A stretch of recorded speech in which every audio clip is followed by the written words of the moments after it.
Who broke the eggs? Come on, who did it? Oh my gosh! Look at her face!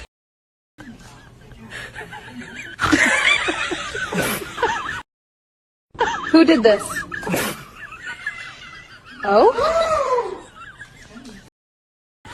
3 burgers? Don't you point at that dog! You have ketchup on your whiskers!